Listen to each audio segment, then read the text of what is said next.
Unmuted. Well, now, try that again. This is Laura. If you can hear me online, will you please just raise your hand? Anyone can hear? You guys, okay. So we're logging in on multiple devices. We're taking a little bit late tonight, sorry. Okay. So where are we?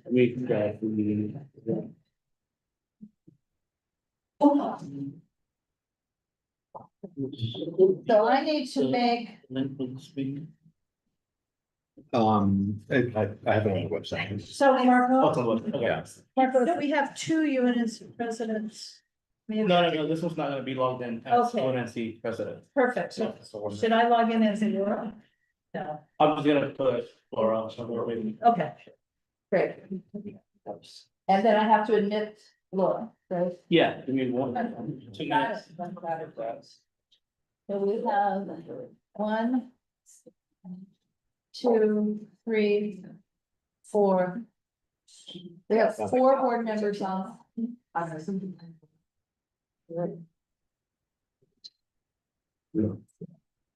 Laura? Yes, can I remind everyone they need to sign to be present? Can you hand that out? I'm going to. Please, and as well, I have the agenda.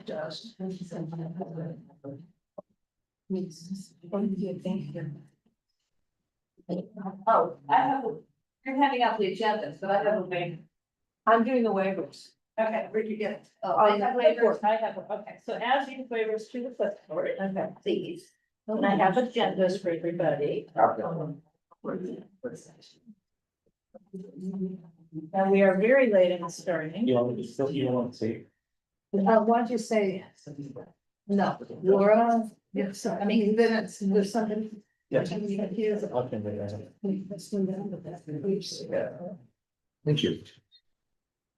I have.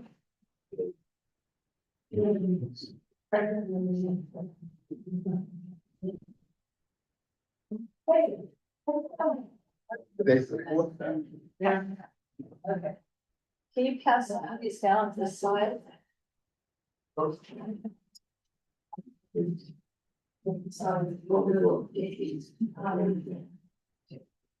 You need one first?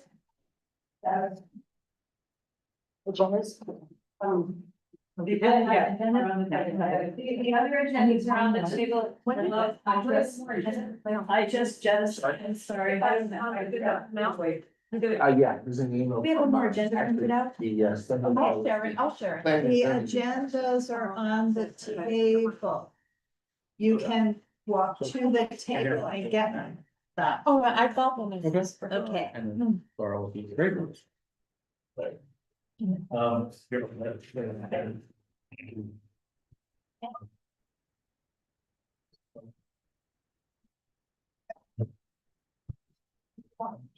Okay, so, yes.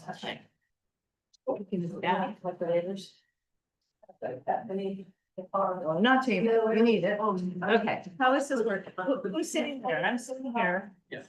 Good, how are you? Do they need the meeting at the top? Can I get your way to the forum? Oh, Do people need to fill in the meeting at the top? yes, they need to fill in the date. Yeah, yes, and we need to make this one a host. Yeah, it is. It's a host already. Okay, and it shows back waiting. Matthew, explain to me clearly the. Can I answer your question, Laura? No, I didn't have it. Answer to your question. Right. There it is. Yeah. Thank you. Okay. So, do we?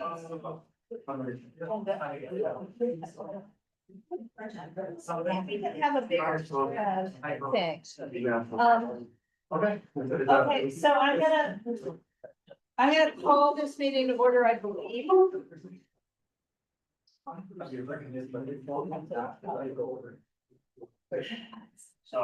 Michael, can you do a roll call? Absolutely. Okay, so I need to have everybody now stop talking. That's, sorry, the audience. My name is Laura Myers. I'm signed. I am president of UNC. And I want to be sure everyone on Zoom can hear me. Can we again say yes, no? Yes, well, I'm in a different location.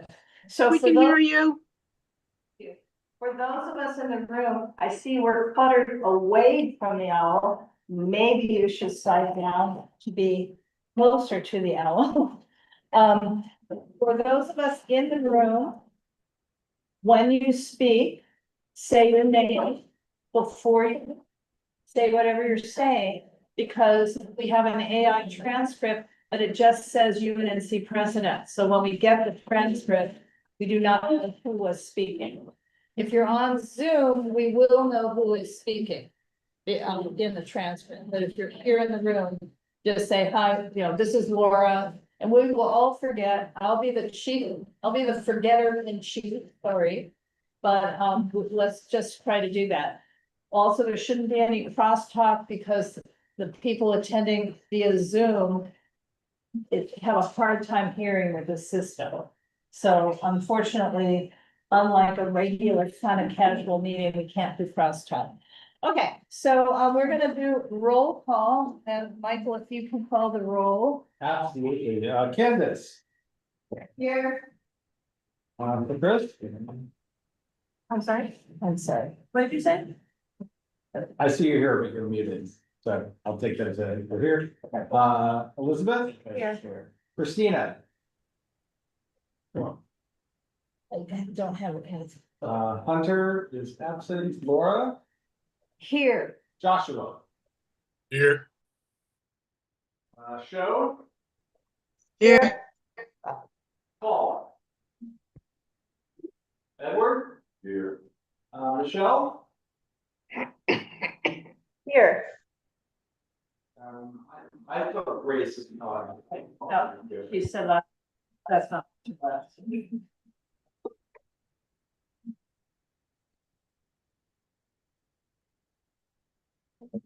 I'm here. Khalid. Here. Michael. Here. Chris. Here. Shalom. Here. David.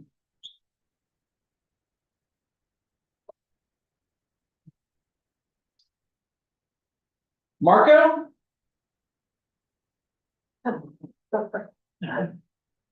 Oh, yeah. I don't know. Well, for now, he's here Great. to help us get quorum, but then. And then Caesar is now officially here, so Caesar.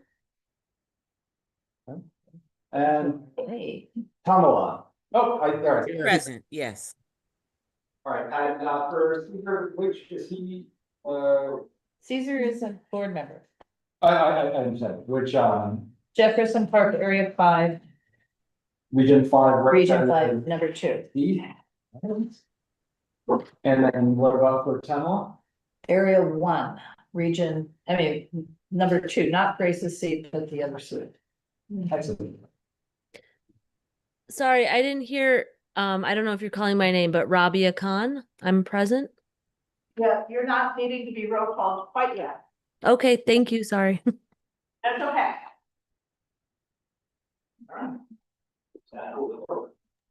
We have four. We have quorum.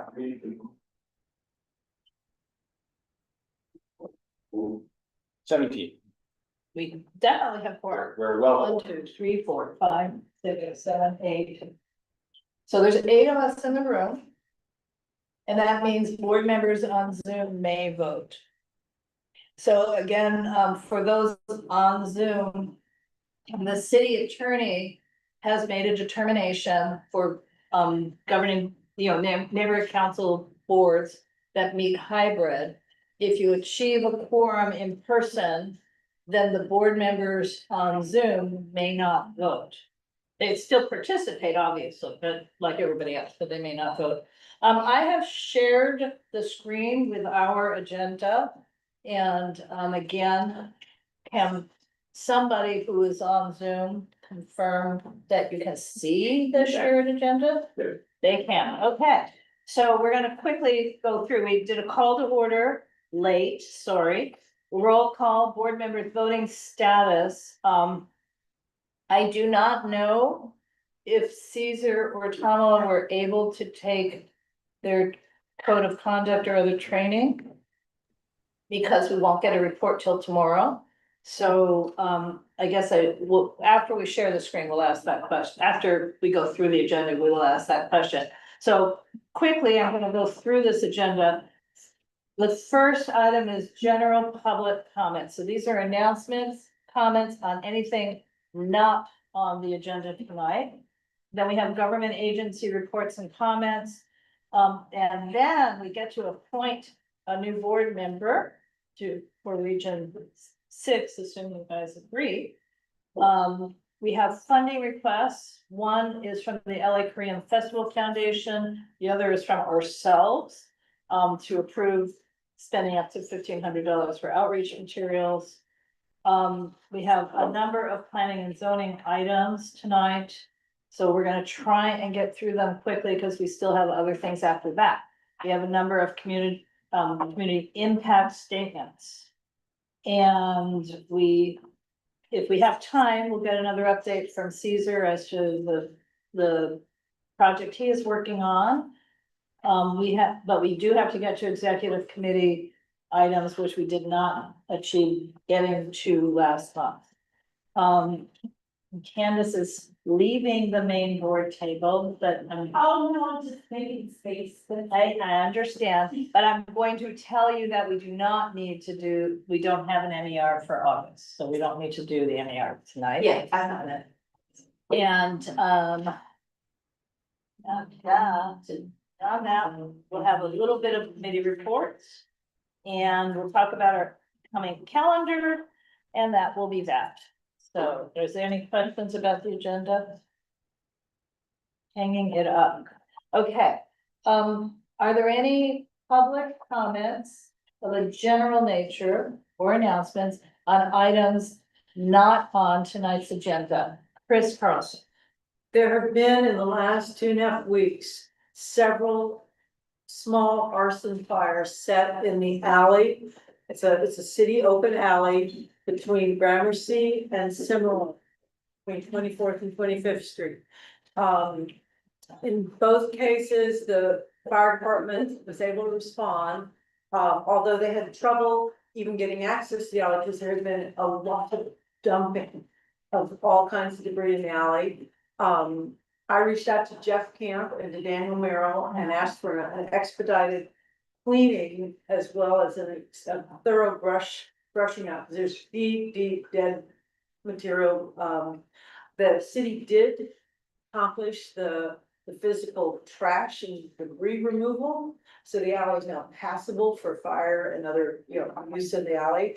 But we still are putting emphasis to get brushing and clearing, because there's a lot of opening branches and dry leaves. And a fire right in the heart of UNC would be a threat, a safety threat to all of us. So I just want to report that, keep your eyes open. These were intentionally set fires, so we have some, roving arsonists in our area, so. Heads up, thank you. Okay, thank you. Yeah, this good question. No. You may not, you can make a public comment, but we don't discuss public comments. If you want to have, Chris, if you would like the public safety committee to schedule a discussion, let Corinne know like now, tonight, because she has to do her agenda tomorrow. Okay. Okay, thank you. Any other?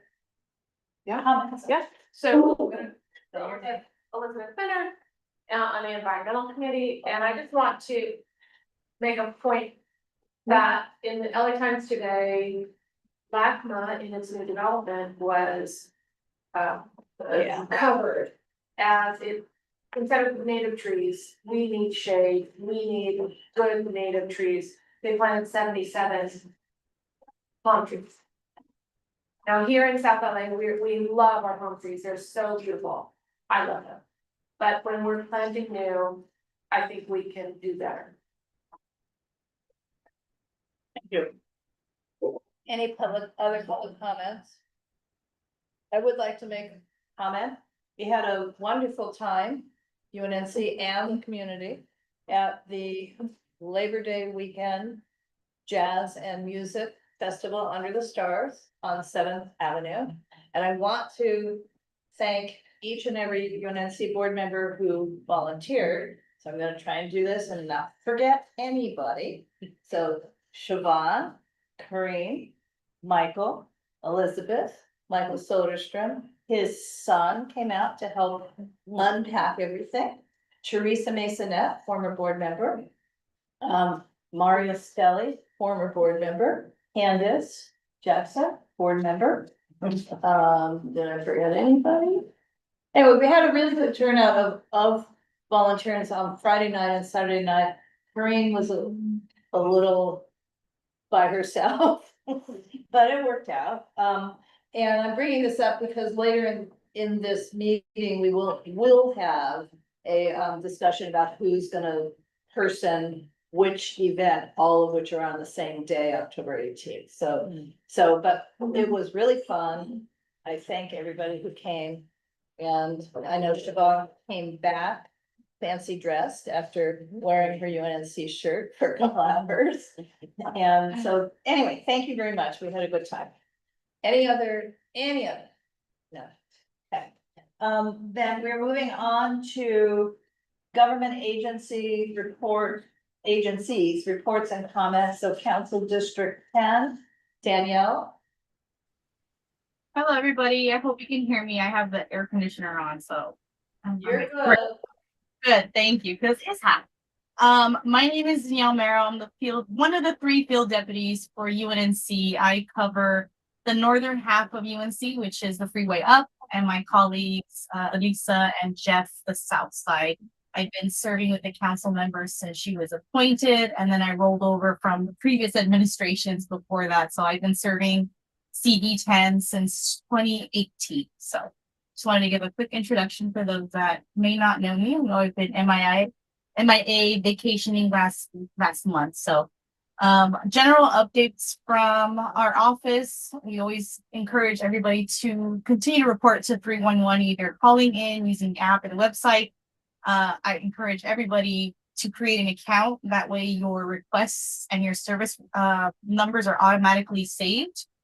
We've been seeing a lot of issues with closed service requests that have not been completed. So with that information and your original address of the report, you can forward those over to myself, Jeff, or Allie, and that way we can follow up with the department to see what's the status. I've been having a lot of issues with bulky item collection in Harvard Heights, which I've been working with a lot of those stakeholders to rectify. We are aware of a lot of the technical issues, so we've been relaying those messages and comments to the mayor's office, who is pretty much the head of that application, to make sure that they're aware that this is not just us complaining. We get a lot of the complaints from the stakeholders about that new update that just happened. So, but regardless, please utilize myself, Allie, and Jeff to make sure that your requests are completed. This week, I received a call regarding coyotes. This is around Washington Boulevard and 6th Avenue. So I'd like to remind the group and the neighborhood council that we do still have coyote kits, which is a little bit of a deterrent. Their whistles, air horns, and then an information sheet that tells you what to do and what not to do in case you do run into one or they run into you. We also have the coyote sightings yard signs that can be placed in parkways, corners, just to inform your community members. That was just one of the requests that this stakeholder had asked for, was how do we get our neighbors to know that there's a coyote in the area. So please reach out to anybody on our team, and we're more than happy to provide those kits and the signs to our CD10 residents. Our dumping in hotspots. So the councilwoman understands that illegal dumping and bulky items are a priority for all communities in CD10. So with this, she's ensuring to continue to allocate funding into these cleaning crews that CD10 has. We've been able to handle multiple locations in the area, and this is from weed abatement to working with encampment removals. I unfortunately do not have any satisfying numbers to provide you from last month, just because I was out for 2 weeks and then a week was catching up. So I don't have some solid numbers for you, but I will have them for next month to let you know that when I am out there driving your communities, whatever I see, I report. I don't just wait for the complaints to come in. I'm very proactive in what I do, and I'm very proud of that. To make sure that when you contact me, I can say, oh yeah, I knew about it. I reported it last week or something like that. So, but regardless, if I'm looking to the right, I might miss something to the left. So please let me know if there's anything that needs some TLC or attention so that way we can get our eyes on it. Project. So we've been continuing to work with the Assembly Member Isaac Bryan and Assembly Member Mark Gonzalez's office to address a lot of the Caltrans issues. I would like to inform everybody, just in case that they didn't know, that Caltrans has their own 311 system, which includes kind of like our 311 encampments, overgrown vegetation, graffiti, fencing that's damaged or missing.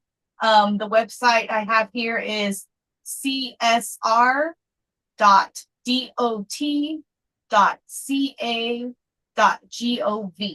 So that's their 311 system.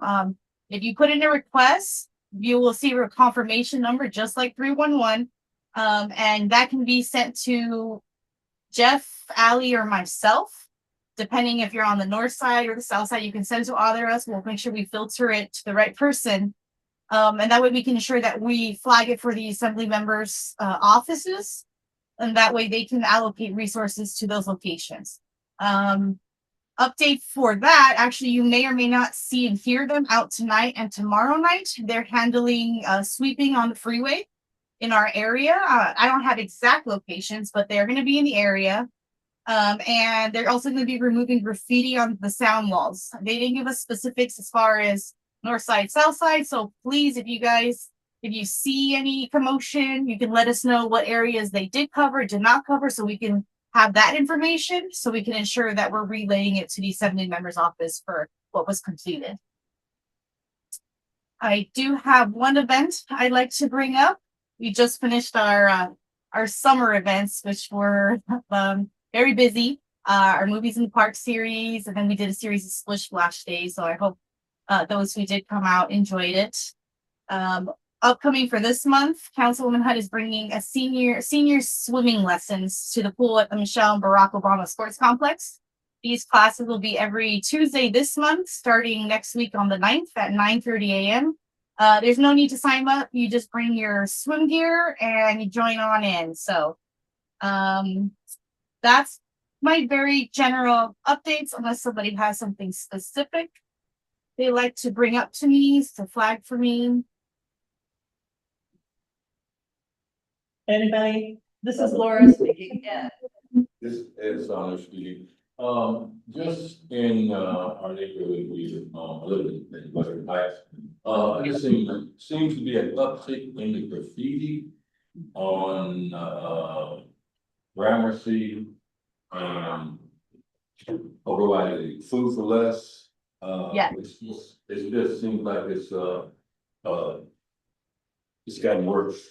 And I don't see it being handled on a expedited basis, I would say. And I just want to make that comment. So yes, we have reached out to the area's contractor, which is KYCC. The issue, one of the issues is we're just seeing an uptick in general. So we actually had, especially a little bit too on Harvard Heights, Sugar Hill area as well. They had a rival graffiti gang come find out that somebody, it was some drama, came up to Harvard Heights, found out that there was somebody they didn't like. And so we saw an uptick in that. LAPD was on it and they were making sure they were recording all that information. So not only are we seeing an uptick just in general with that new 311 update, it was actually a poor communication with the contractors. So there was a delay in them addressing the graffiti. They had to take more steps in order to respond to a location before it would automatically pop up in their system. They explained everything to me, showed me all the technical things. So it's something, like I said, we're actively working on, and we're letting the mayor's office know that there's a lot of issues. They on their end are letting I guess ITA know that there's big issues. So it's something that they're trying to address. Send over any SRs to me And that way I can prioritize them, especially if they've been in the queue. I've seen some that have been in there for 2 weeks and that's unacceptable. So we want to make sure that we let them know that that needs to get removed, especially when it's gang related, because then issues happen because they're crossing each other out and it's just building up and building up. So we want to make sure we nip it in the bud to at least to make sure that it doesn't escalate to that. And then Daniel, Denise, this is- I see a hand. Yes. Yes, can you hear me okay? I'm hearing other voices. Denise has her hand up, but can I just follow up with what I was about to say? This is Laura. Danielle, I happened to have a conversation with KYCC, who was on my block today, filling their tank up with water. And they said that the graffiti that's on buildings, they can handle quickly. But the graffiti that's on sidewalks, they have an 8-month lag because the power washing is not the same. I'm just telling Danielle what they said. I don't know that it's acceptable to leave gang graffiti on the sidewalk any longer than it would be acceptable to leave it on the wall. So I don't know, you know, you can just follow up. But, you know, when they said on buildings, they just slapped some paint on it, but the power washing is lagging many, many months. Yeah, And I then- think they had a machine down or something like that, but I'll follow up to see if there's any way that we may be to assist, if anything. So I'll follow up with that tip, Laura. Okay, and Denise, Yes, good evening, everyone. I am Danielle, wanting to make sure that you're aware that the streetlights are out again on Bronson between Washington and 18th. I'm not sure if it goes all the way down to Venice, but I Okay. just wanted to make you aware of that. I'm sorry I missed public comment, but I was going to send you an email, but since I'm here, I just wanted you to know that I'll send an email as well. I just noticed it myself a couple of days ago. No worries. Suzanne actually emailed me yesterday or the day before, so I owe her a phone call. Okay, thank you. anything else? Okay, we have with us Mary Lou from the Department of Neighborhood Empowerment. Hi there. How Hi, are you? I'm good, Laura. Better than I was a month ago, so thank you for asking. It is great to see you all. First and foremost, my sincere apologies for not being able to join you at your last meeting. As I'm sure you all know, your assigned neighborhood empowerment advocate, Alfonso Manzo, is out on leave. Bearing any challenges that should arise. He should be back with us next month. So he should join you at your regularly scheduled board meeting. So just to kind of transition from that to my updates, the main reason that I was unable to join you last month is internally, as you all know, there's been obviously issues with our budget in the city of Los Angeles. So I'll start with the bad news first and then end positive on this. So about a month ago, when your meeting took place, we received notice that 3 of our staff members were laid off. So it was a rather difficult week, but I'm happy to report that thanks to some of their union negotiations, they rejoined our department about 2 weeks ago. So they're back with us for the time being. We're taking it fiscal year to fiscal year at the moment. So with that, that provides at least some context. If there's been a lag in communication, there's been some internal I think challenges to say the least within the city and our department. With that, on to the work that you are most interested in, that keeps you going and empowers you in the community. Homeless liaisons are having a meeting. So they are invited to an upcoming meeting on September 18th. from 6 to 8 p.m. via Zoom. I'll be sending, right after I conclude my announcements, a link along with all these announcements via email to you all. But they will be joined at that meeting by USC's Homeless Policy Research Institute, and who will be presenting the State of LA County Housing and Neighborhoods Report, and Lori Jacobs from the Neighborhood Council Homeless Liaison will share best practices in engaging with community-based organizations, and city-led effort opportunities open to liaisons. Along with that, obviously, there's also Congress of Neighborhoods coming up at the end of this month. Registration is currently open. I will also be including a link in my announcements on that. It is Saturday, September 27th. That's the last Saturday of the month. It's an all-day event, but you definitely don't need to join all day. It's in person at LA City Hall. There's, I believe, over 25 organizations that will be tabling. They have over 2 dozen workshops. Light breakfast and lunch is also included. They have great speakers. So if you do have the opportunity, highly encourage you to register, and definitely to take a peek at some of the schedule. And additionally, just general reminder, I know you all have a Canva set up, but if you have any issues with your Canva, to please reach out to us. And additionally, same thing with your Zoom platform. And I believe you are all connected to some of the trainings that have been going on. I'll be providing an update directly to those of you who have not completed trainings, have upcoming expiring trainings.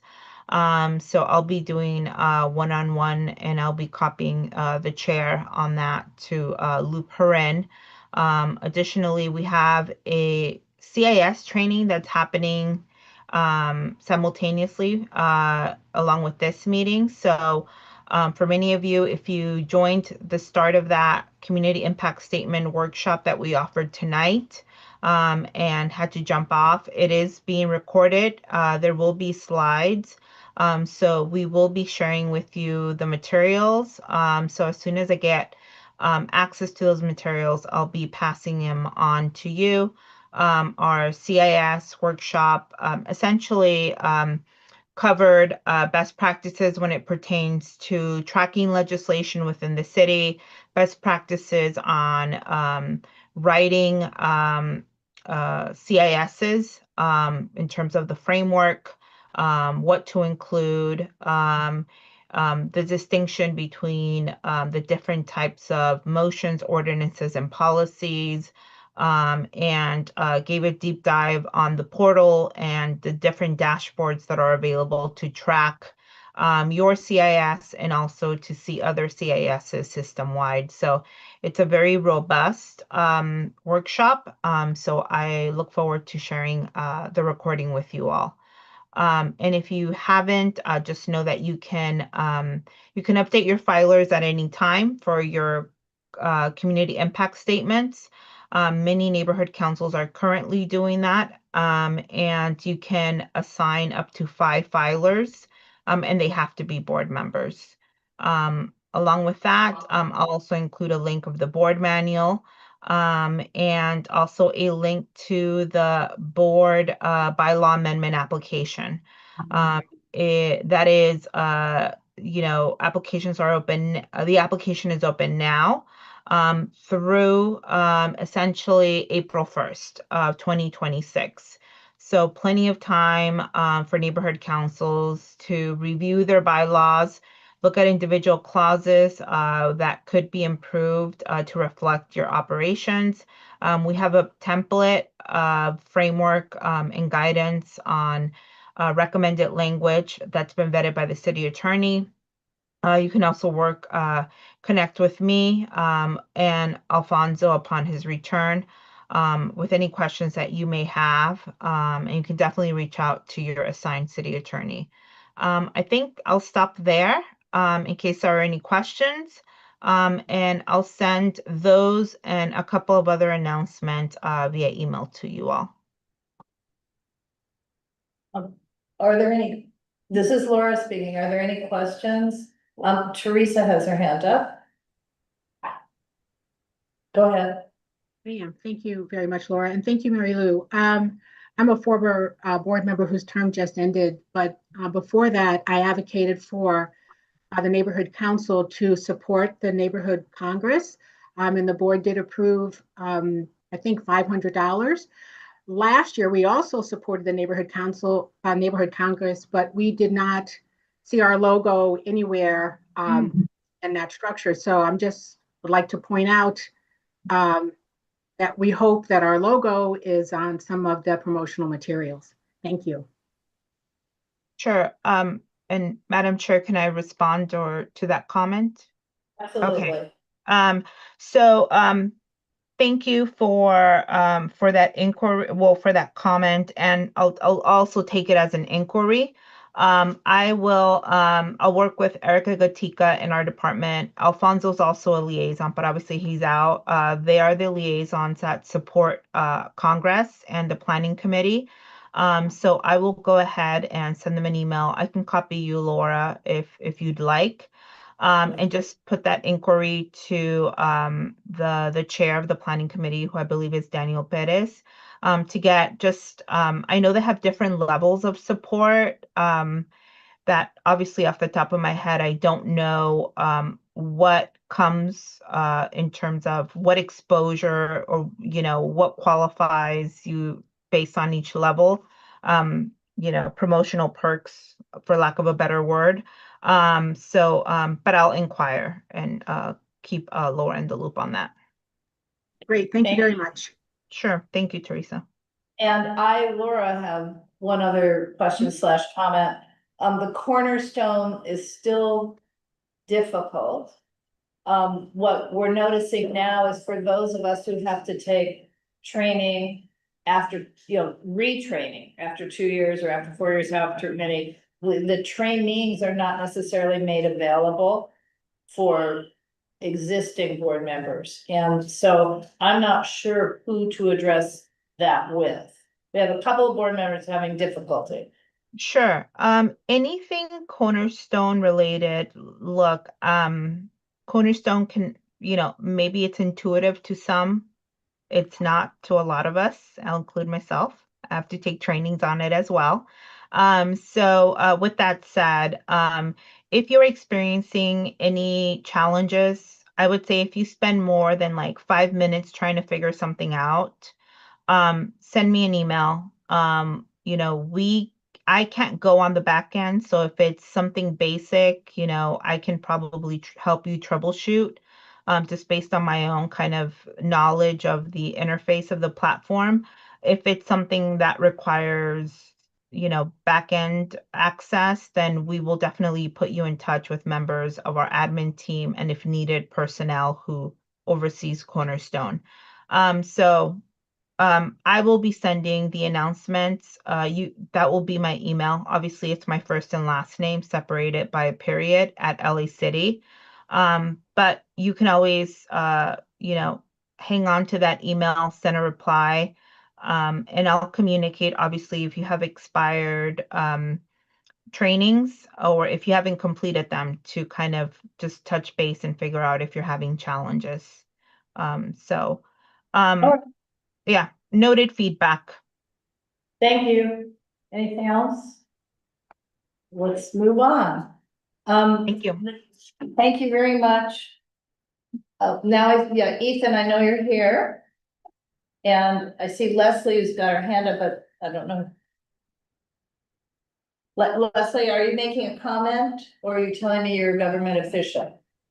I am a government official. I'm just not, I'm Ann Hickenbottom with Senator Lola Smallwood Cuevas' office. I'm not at my office and I don't have my connection. So No, that's okay. That's fine. Thank you. So I just Well, really want, I just really want to introduce myself. I did put my contact information in the chat.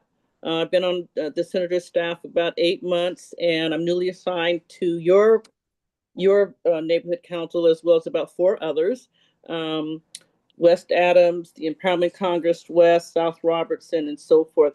So I will be trying to attend your meetings, but please feel free to reach out to me at any time. Like I said, I put my address in the chat, ann.hickenbottom@sen.ca.gov. Our offices are right there in Exposition Park in the Annenberg building. So I'll leave it at that for right now. Again, I just wanted to send my greetings and let you know who I am. And in the future, I'll make sure that I will either identify myself if I'm on somebody else's string or have my name. So thank you all very much. And thanks for the work you do.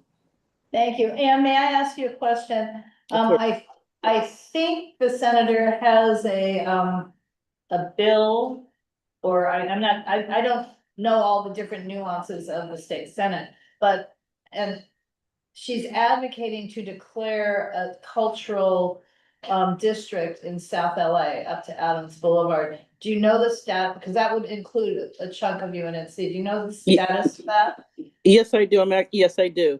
So the senator, when she first came into office in 2023, became aware of the California Arts Councils, which is a state agency, had designated about 14 culture districts up and down the state of California. And she realized that there wasn't anyone in South LA. So she's been pursuing getting a culture district established in the South LA area. It's roughly Adams on the north, South Manchester and south, Central on the east, and La Brea on the west. The bill, I believe you're referencing, was part of the budget, and she was able to get 2.5 million to help establish that. Concurrently, we're working with another not a local nonprofit, LA Commons, and together they have made application to the California Arts Council to have that area officially designated as a historic South LA Black Culture District. If you go on our website, you'll be able to, or send me an email, and I'll connect you to a link to a digital report about what the process has been. Started last July, and where we are currently. We made the formal application to the California Arts Council for official designation. It will go through a process of reviewing others, of culling out. There'll be site visits. Ultimately, the recommendations of this cohort's selections will be known December 12th in the California Arts Council's December 12th meeting. This will be the second cohort. The first cohort of 14 cultural districts was through an application process that was almost 10 years ago in 2017. And so it's been that much time since they issued requests for applications this year, which they issued in July. Okay. Thank you. Thank you for the question. Thank you very much. Anything else? Okay, Ethan, you've been patient. No worries. I'm on the opposite side of Ann Senate. I work for State Assembly Member Isaac Bryan. I'm a field rep covering the south of the 10 freeway going over to Kenneton Park. Stating an update, at least from the legislature, my member has 14 bills that are currently looking to go through the Senate.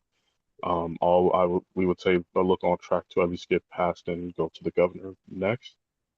An update, at least beyond that, would just be, as you might have heard last week, Governor Newsom signed the Election Rigging Response Act into law on November 4th.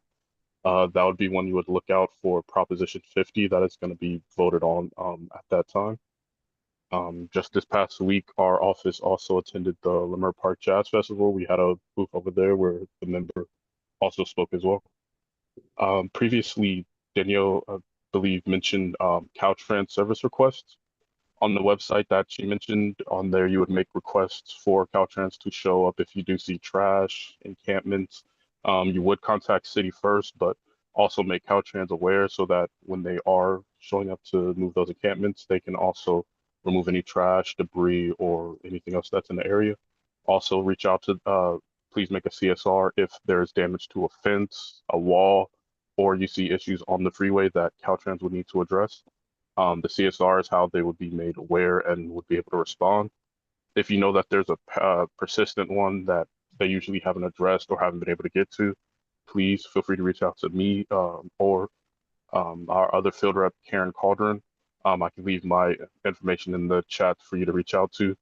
Please, if you know that they haven't been able to get to this area or address it, or it's been one that has kept returning, please send me the CSR for it there, and I can follow up with Caltrans on that end. Would there be any questions, at least from me? Okay, are there any questions for Ethan? Well, there's a burning question that I've been seeing so many emails on, and this, I think, goes to you too. But the question is, for your respective bosses, how are they voting on SB 79? If you know. This is Ann. I'm sorry. Your question was what legislation? SB 79, it's gonna be voted on tomorrow, apparently at the Assembly, and back to the Senate next week. When it Yeah. went, yeah, when it went, can you hear me? When it went from the, when it went from the Senate, the senator did not cast a vote. I don't know what that will be, what happens on the, so now it's, as you said, on the Assembly side. And it should get back, if it passes out of the Assembly, it'll be back, in the Senate before, I think, September 18th, which is the last day. And so, I can't tell you what that vote would be. It depends on when it gets, if it comes back to the Senate side, but she didn't cast a vote on it.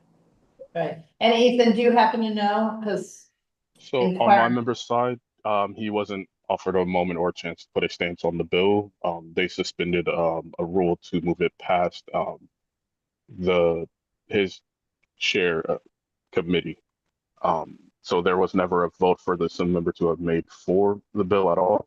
And right now it's going to be reaching the floor, like Ann said, tomorrow, where Assembly members would make a vote. As of now, there isn't a voter stance for me to provide you on the bill. Okay. Any other questions? Sorry, I asked one. Okay. All right, let's move on the agenda. This is Laura speaking. Our next agenda item is the appointment of a candidate for a vacant UNC governing board seat. This is for Region 6 area representative, seat 1, Group A. Am I gonna pronounce your name correctly? Rabia Khan. Hi. Rabia Khan. The executive committee met with Rabia a month and a half ago, and we voted to recommend that she be appointed for 1-year temporary appointment, just as her cohort also with 1-year temporary appointments. And do you want to tell us a little 45-second to 2 minutes, somewhere in there, who you are and why you want to do this? My name's Rabia Khan. I'm interested in being more involved in my community. I saw there was an open seat in the neighborhood council and wanted to join. I'm interested in being more involved civically, so I thought this was a great opportunity to get involved at a local level. So, if you're asking me, because no one is, Area 6 is the bungalows of Jefferson Park. So the area between Western and Arlington, Adams on the north, Jefferson on the south. Okay, the motion from executive is to appoint her to a 1-year temporary term. It needs a second from someone who is not on executive. Denise has her hand. Oh, Denise, do you have a question? I'm sorry. Yeah, I just wanted to I'm sorry, you might have said this, I didn't get it. Was she a representative for Jefferson Park or an at-large representative? No, representative, area rep for Jefferson Park. Area rep. Okay. Area rep, but area 6 rep. So it needs a this. I'll second. Michael seconds. Who's the first is? The first would be me on behalf of executive. Or it could be you on behalf of executive, if you prefer, but. I've already checked you. Okay, I'm good. Okay. Okay. And this will be a roll, no, it doesn't have to be a roll call. Does it have to be a roll call? Let's do this by just a hand vote. What do you do? I don't think so. That I've kind of already thing, typed it but- out, so. Oh, well, you can call the roll then. There we go. Okay. Canvas. Yes. Slicker, Yes. Elizabeth, Yes. Laura, Yes. Joshua, Yes. Joe. She's here. Well, move on. Joe, you're on mute. Back to you again, Edward. Whoops. Abstain. Michelle, Yes. Kamala,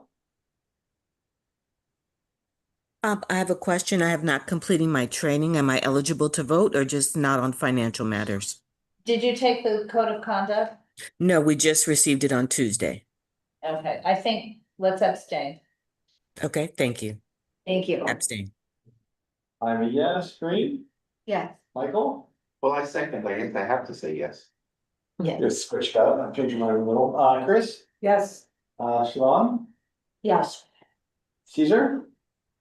I'm in the same boat. I started the training, but it's pretty long, so almost there. Abstain. Thank you. Excellent. The motion passes. Welcome. Welcome. Thank you. Thank you. So Robert, as you can see, you haven't taken the training. I wrote you why. So you can participate, but you can't vote. Should Okay. not vote tonight. Okay, but you're now counting towards quorum, so stay with us. Because you're on the. Okay, I will. Okay, the next item is funding request, LA Korean Festival Foundation requests an NPG. The request was for up to $3,000, but executive is recommending $1,500, so that would be the max we could approve tonight. And we have Yona here to explain, and if you guys want to see the NPG, I will fetch it out of, while Yona's talking, I'm gonna fetch it out of my little flash drive here and post it. But go ahead, Okay, and thank you. introduce yourself. Okay, hi everyone, my name is Yona Hong and I'm with the LA Korean Festival Foundation. It's good to be back. I was here in January just to give you like reports about, last year's festival. And I also brought a calendar for I think every one of you.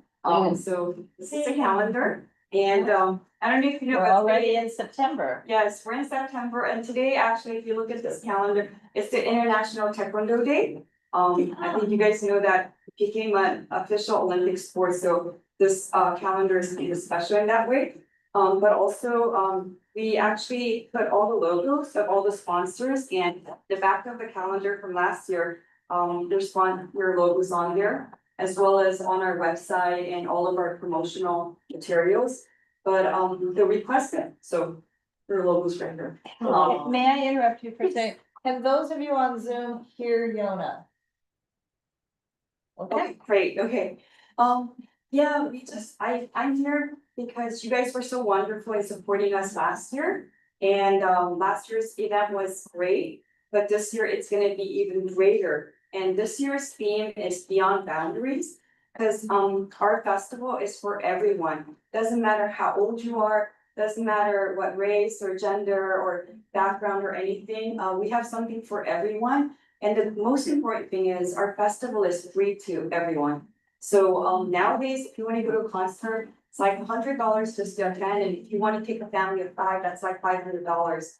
But our performers, we have international performers, celebrities coming from Korea, but we also have local artists that are really amazing. We have dancers, we have singers, and we have musicians, and they're gonna be performing all day for 4 days. And on top of that, I think you're familiar with the parade. We don't have as many parades as I wish there were in the community. I remember growing up when I was a kid and seeing parades in the community, but so this is one of our main things that we also offer. It's a parade where everybody can just sit or stand on Olympic Boulevard. It goes from Vermont to Western. And we have people that participate from all different groups. We have like high school marching band that comes, and we have like retired veterans that participate. So it's for everyone. And if anybody is interested in participating in the parade, you can also let me know. And so, yeah, I'm here because one of the things that we do want to do and we try to do is translate our marketing materials. So I brought actually brochures. So we have one English and one Spanish, and we also have Korean and Bengali, because we want to make it inclusive for everyone in the community and be reflective. But also it does cost money, and so we're just asking for support so that we can make copies of these as well as our posters. So we can post it in the libraries and distribute it to schools and churches and other places. And your support would be really, really wonderful. And one other thing I wanted to mention is, I don't know if everybody has seen K-pop Demon Hunters. Yeah, okay. But okay, we have someone here, but it's like phenomenal and it's like very universal. But you would think only kids watch it, but both from all ages are watching it. And so if you want to get a taste of a little bit of dance and music, that's K-pop. I want to welcome everyone to come and enjoy the festival. And of course, there's food too. So you don't want to miss out on the food. And lastly, we do offer the neighbor council food. Last year, we did the same thing, but we want to encourage outreach for neighbor councils around this area. And so we'll have time slots where you guys can come, bring your, materials and do some outreach, because we have people coming from everywhere. Of course, city of LA County, and just in different neighborhoods, MacArthur Park, Pico Union, Olympic Park Neighbor Council, and of course, Unnc. So we would love for you to come and partner with us again. And last, one more thing is, we're very active on social media nowadays. And so we want to, post your information on our social media. We have like 15,000 followers. And so once again, we want this to be a partnership. And, I just love neighbor councils. And I think the reason why the city of LA is so great is because of all of you guys volunteering and serving the community. So yeah, I think that's, if you have any questions, let me know. Otherwise. Okay, so I think everyone's had a chance, maybe, to read the NPG in the agenda packet, and it's up on the screen. But are there any questions about the application or for Yona? I'm gonna take the share down, because I can't see who might be raising their hands. So, I Call for the vote? We could call for the vote. But we don't have a motion yet, but we could call. We We have a motion, and then the motion comes from The motion, yeah, first we have the motion. Well, for the motion comes from executive, and Candace, in this case, do you want to make the motion? Yes, we recommend, or I move that we provide $1,500 for NPG. the MPG for the LA Korean Festival. That's upcoming. Okay, is there a second from someone who's not on executive? Elizabeth seconds. Okay. Any? I just have Any a comment, questions? this is Elizabeth, and my comment is that I very much support the festival and I support. The growing, what's to me, living here, growing community, Korean community. And I'm just so supportive of it. I've gone to church up near Koreatown. I've been to Toastmasters near Koreatown, and I've got to know Korean Americans much better. I love it. I guess what I'm saying is, I feel as though our communities are somewhat segregated. And so if we can make sure that we have effects and efforts south as well, I'd love to see more events that actually structurally involve Korean Americans, I would say white Americans, black residents, so that there's more interaction. Okay. That was said awkwardly, I'm sorry, it was in my heart, so, yeah. Just wanted to say, if you come to the, I don't know if anybody's been to the festival.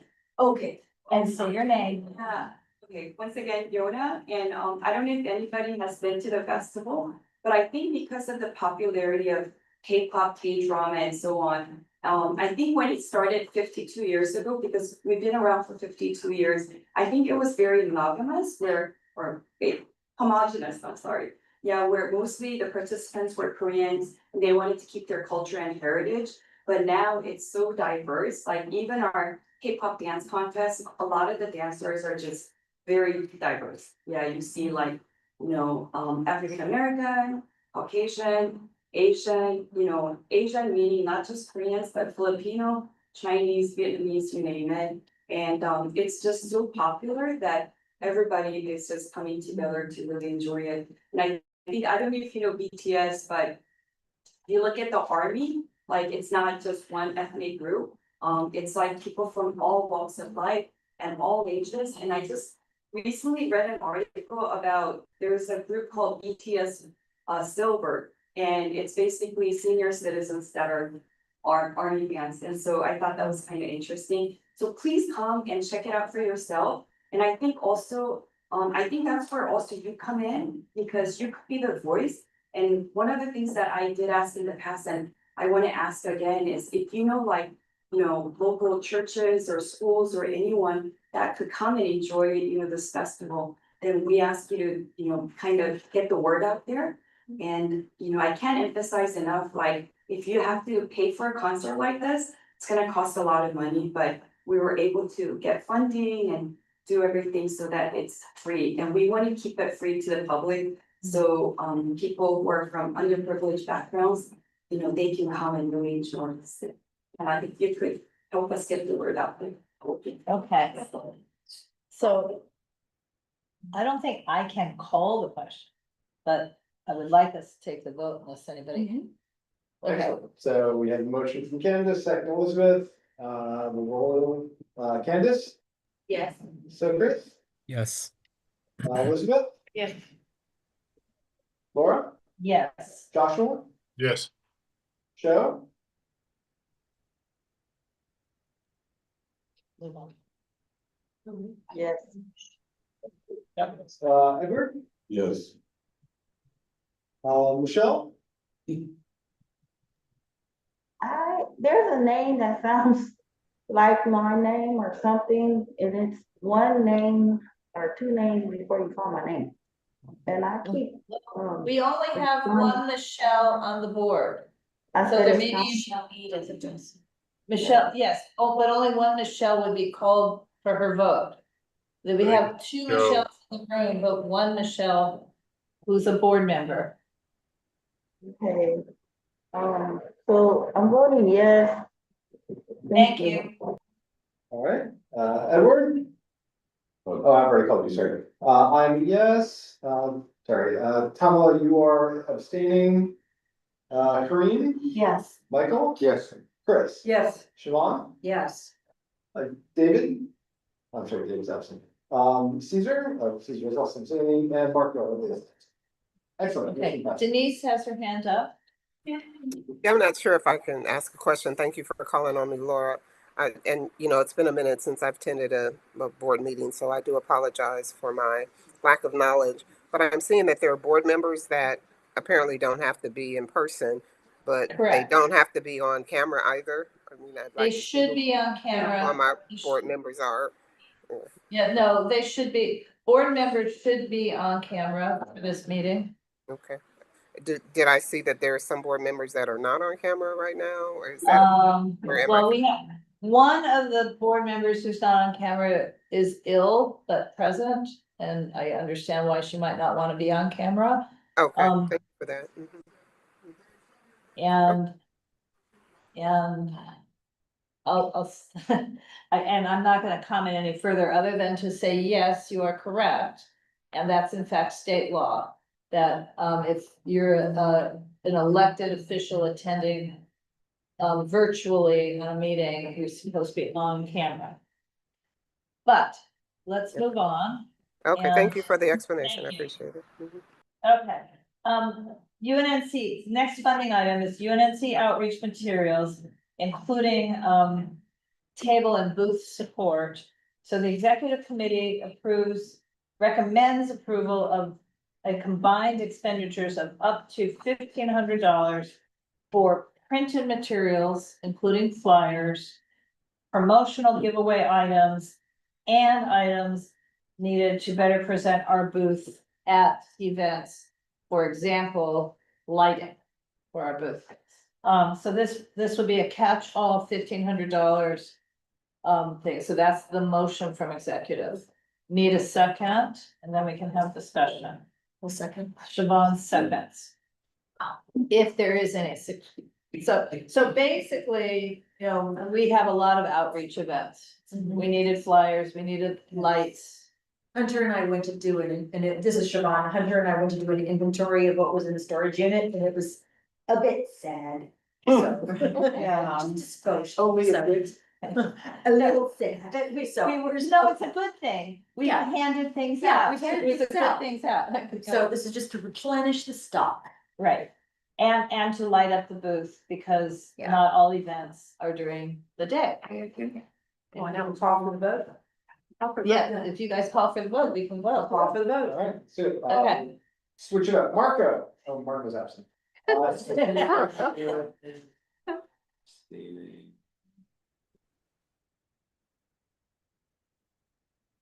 Siobhan, Yes. Chris, Yes. Michael, Me, yes. Kareem, Yes. I'm a yes. Yes, I'm the only Yeah, one. that's it. No, Oh, he's- that's the point. I'm sorry. Michelle, Michelle. Michelle Rosser. You say show? I will, oh, sure, show now. I'm sorry, I didn't know if you said Michelle or show. Whoever wants to vote first. We'll go with Michelle. No show. All right. Edward, Yes. show, Abstain.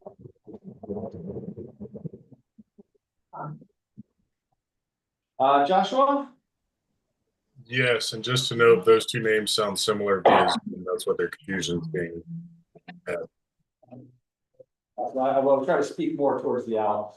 Laura, Yes. Elizabeth, Yes. Chris, Yes. Candace, Yes. and one last time, Michelle. Yes. Awesome. Okay. And that is everyone. Okay, I'll be back in 1 second. Yep. Okay, next agenda item, again, Laura is speaking, is item 6. Planning and zoning / land use items. Number 6A, case number EAR 2025-3866 VHCA. And as I said last night, I usually know what all the numbers and letters mean. This one's a little confusing. But the main thing to know is that the VHCA is Vested Housing Crisis Act.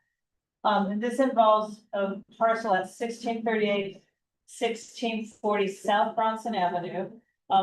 We met at planning and zoning last night, so I'm gonna give a quick summary. This is a project that's proposed to demolish the existing small little bungalow court 4 units.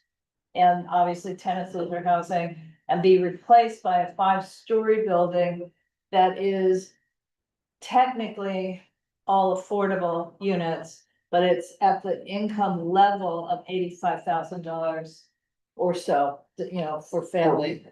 So it's 100% affordable, but it's at the low income level, but low income is $85,000.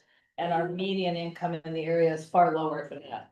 So they're asking for incentives and also for what they're calling waivers, which should be redefined as incentives, to not follow the overlay zoning. We have a Arlington Heights character residential overlay zone. And it originally planned it to be one of the mayor's ED1 projects, Emergency Directive 1, but they're not eligible for that category because they're demolishing RSO units. It does not appear that the project has changed. They just are looking for different laws to build it. So last night we had a meeting at planning and zoning, we were quite crowded with neighbors in Arlington Heights.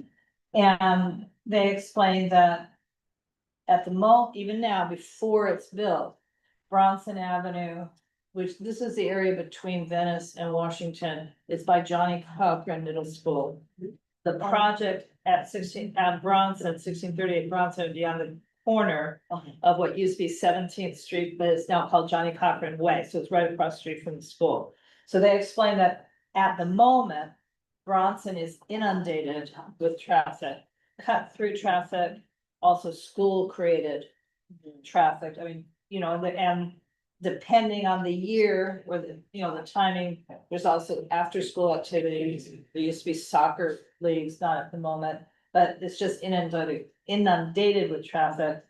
And they're worried that the traffic alone would be a tipping point for what the neighborhood could absorb. And then obviously the issues of that it's out of character. Bronson Avenue from Johnny Cochran Way south to Washington is zone single family, and maybe more importantly, or equally importantly, it's been identified as a potential historic district with Craftsman Homes. The area north going, the area going north is post-war small apartments. So this would be very tall. And the construction itself would be disturbing, well, during construction to the school, to learning at the school. So, and they pointed out that even though I keep saying Johnny Cochran, there's also the adult trade school right there in Washington. So they're just inundated with traffic.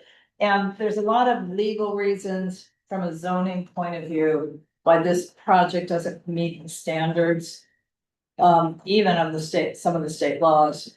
And so we're recommending, I didn't end up with an AI of the motion, but we're recommending to the governing board that we take a position that reflects all the things I just said and some of the other items. The council office is trying to plan a community meeting with the neighbors, with the neighborhood council, with the planning department, and ideally with the developers. So we want to be able to have Unnc to be able to say something at that meeting, number one, but we also want to be able to advocate. So we have members of the community here. So anybody who wants to raise their hand, if you do, and make some additional comments, but this is the recommendation, tentative recommendation from the planning and zoning committee. Okay, I see Denise, I see Tamala.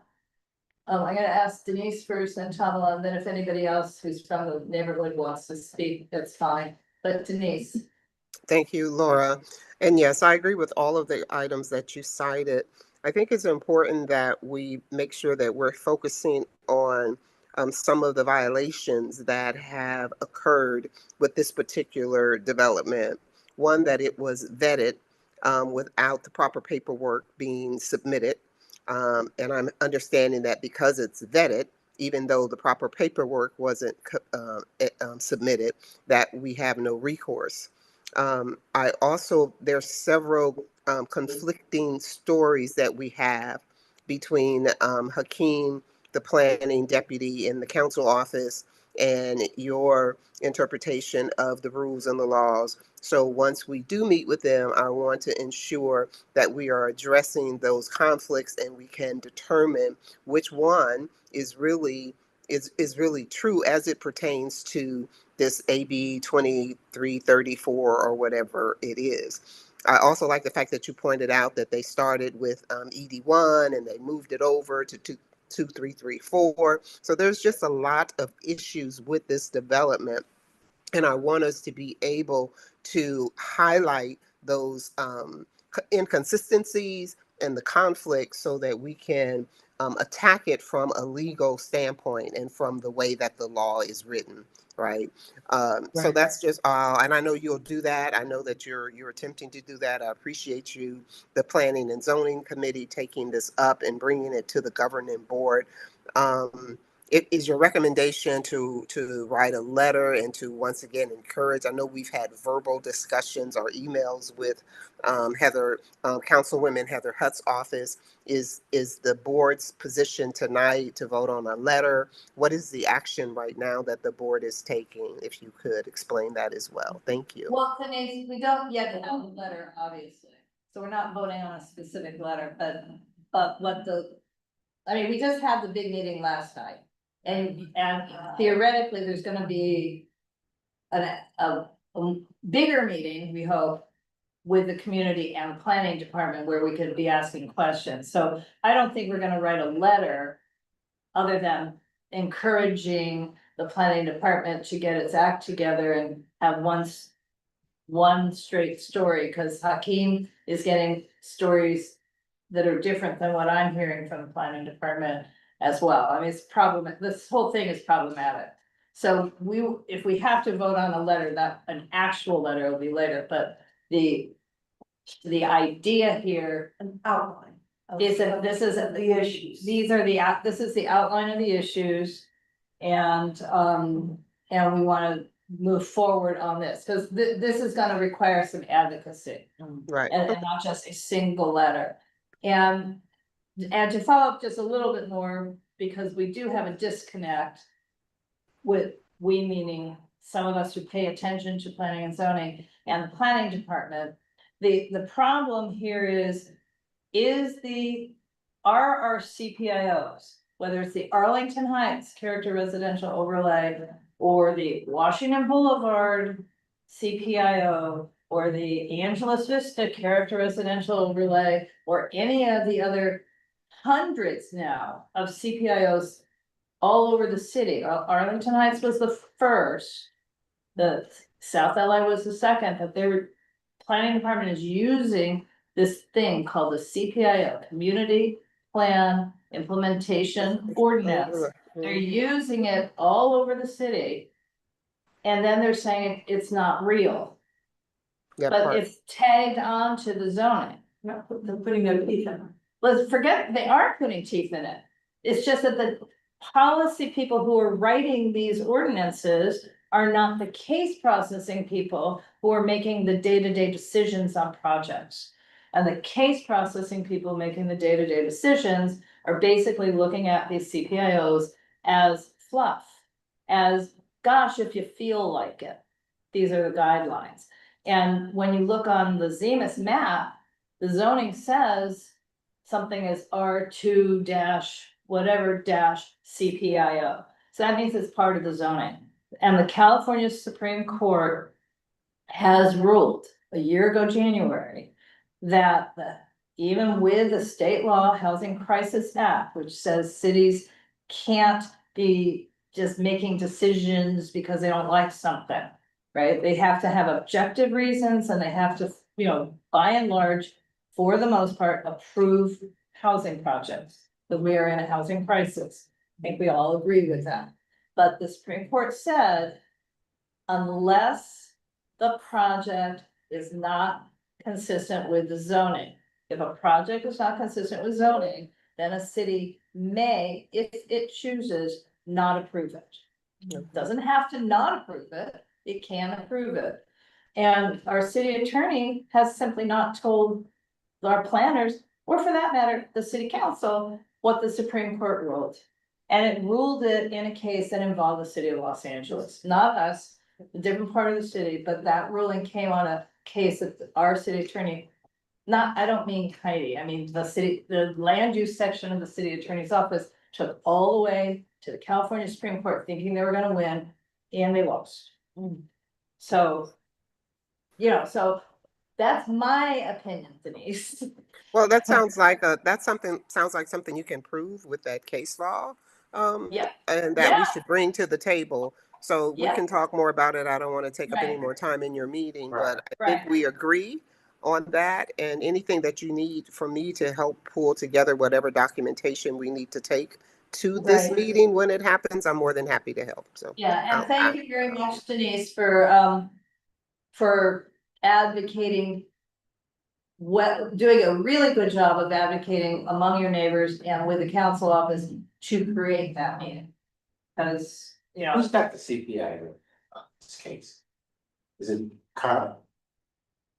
it's Isaiah Ross and Kyle. Yes, Who are they taking first? I don't know, but we're not gonna talk about that. That's a committee discussion. So, Tamala, you had your hand up. I'm so sorry. And then I see Joshua, but first Tamala, if No, you still. thank you for recognizing me, Laura. I believe Denise asked the question that I had about what was the action item that's being requested, but it sounds like this was for information and we'll get more information at a later date. So thank you. Okay, and Joshua?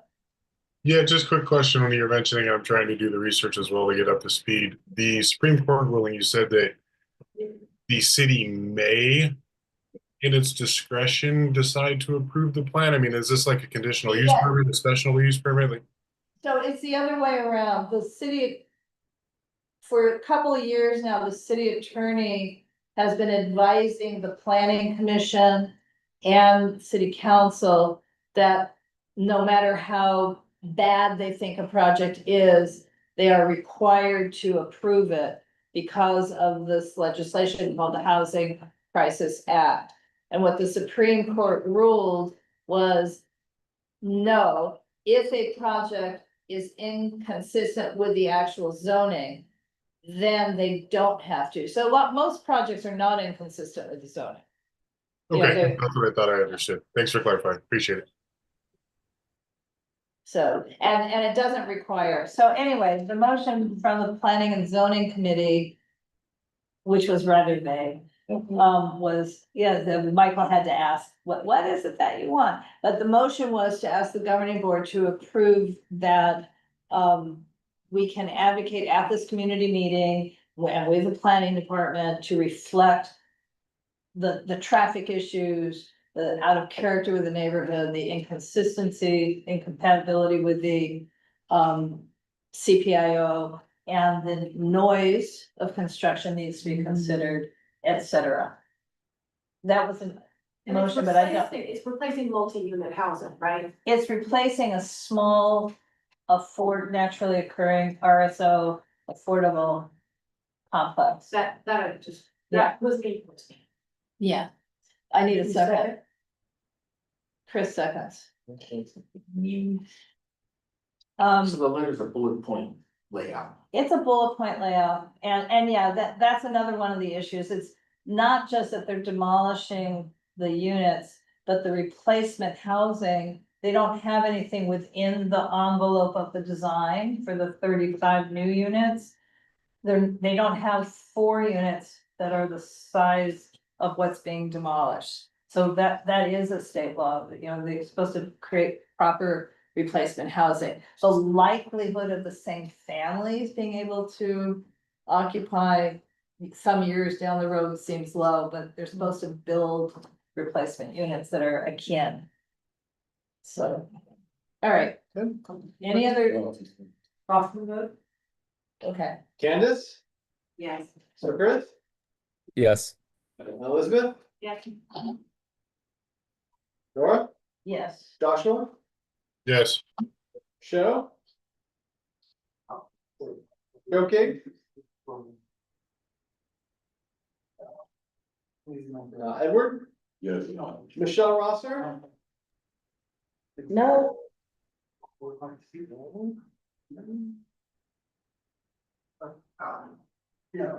a yes. Kareem? Yes. Michael? Yes.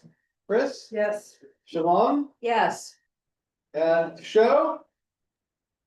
Abstain. Motion passes. Okay, motion passes. 6B is a letter in support of traffic calming solutions for Jefferson Boulevard. That's the agenda item. This has migrated to a letter that I'm going to share in a moment and see who's going to talk about. But based on the planning and zoning committee meeting last night, Now, we've adjusted the letter to include Adams Boulevard. So I'm gonna share, but Caesar's gonna orally talk and share about this letter, okay? And what triggered it in the first place, and then we'll go on to what triggered the change. Yeah, hello. Thank you for being here. I'm Cesar Garcia. I'm from Area 5, newly elected. Oh, no, I wasn't elected, I was appointed. Thank you. This whole thing got started because on the first day of school this year, there was a huge car crash right in front of the Isana Learning Center. I guess it's an elementary school that goes all the way to 8th grade. Um, and so we live in the area, so my wife saw the whole thing and she was in shock and was like, yeah, this is, and there's a lot of accidents that happen in the area either way, like, but it was the first day of school, children were in the area, and I talked to the principal and we got to this letter and did a little bit of research. We just recently got my son goes to 6th Avenue Elementary. And we recently got a traffic light, another traffic light, and apparently it took years for that to even get installed. There was a death there in 1996 of a young kid that was just trying to go to school that day. Um, and 20, 30 years later, we finally have another stoplight, but we feel like it's not enough.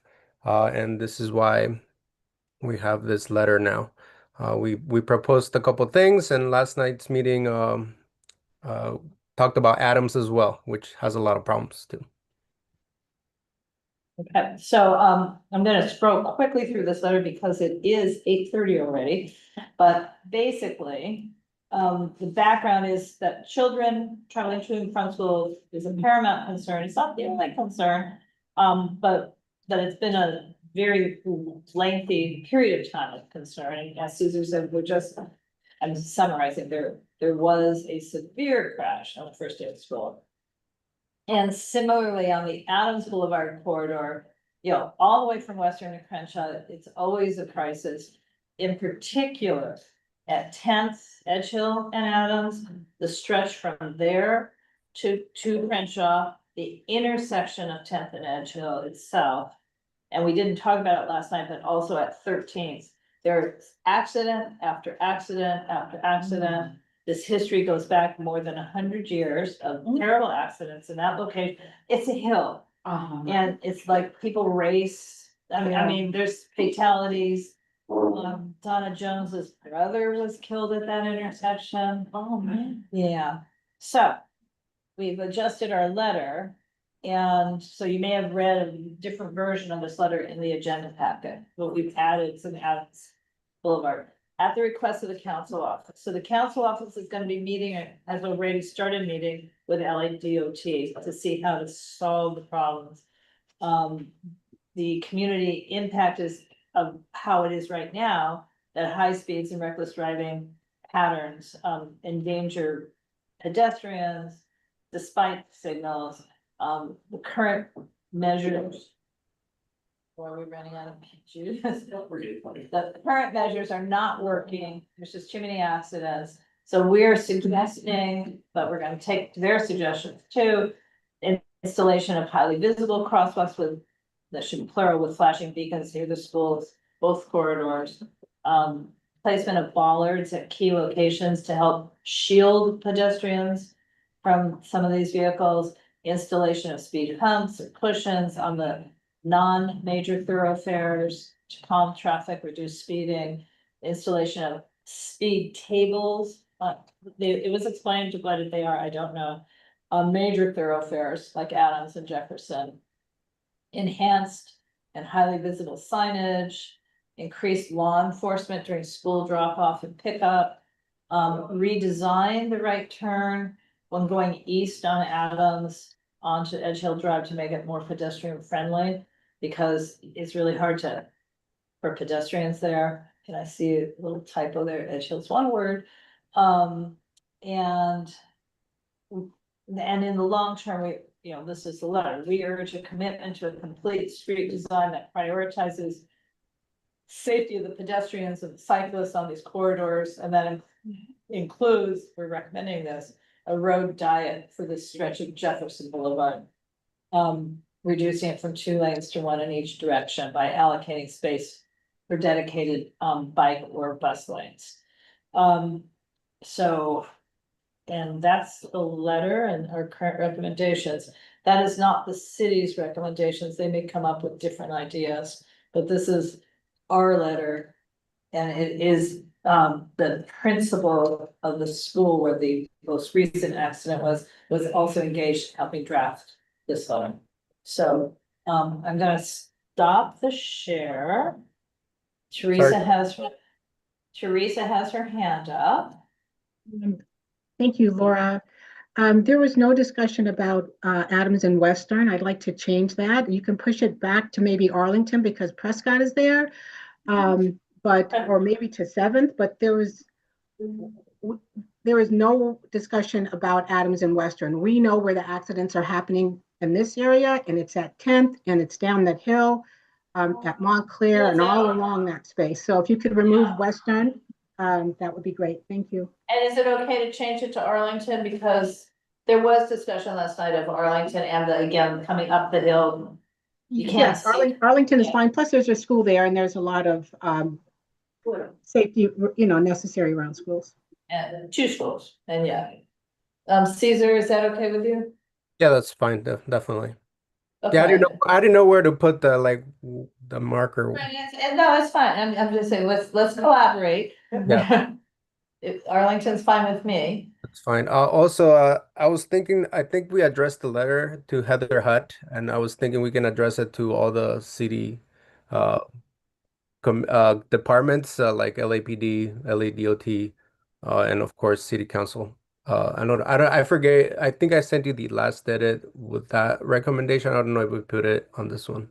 Yeah, I think we can readily CC appropriate people, but I think given that Jeff Camp is already meeting with what appropriate people, he should tell us who they may be. Okay, sounds good. And Heather is the chair of the City Council's Transportation Committee.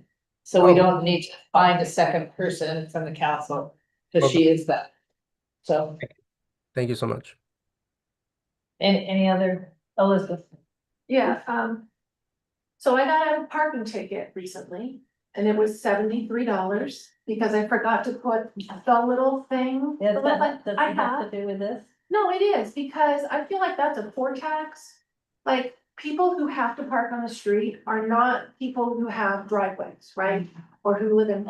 Okay, so I'm just saying that I would like to expand or edit the one bullet you have on enforcement, police enforcement. This is about speeding. There one bullet that talks about increased police enforcement. Correct. Or around school hours, and I would say that all of us see reckless driving all over the city.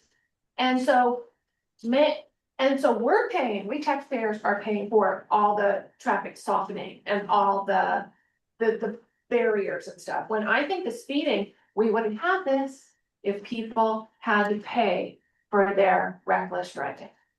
So I would simply like to change the wording of that bullet to say increased enforcement. Not law enforcement.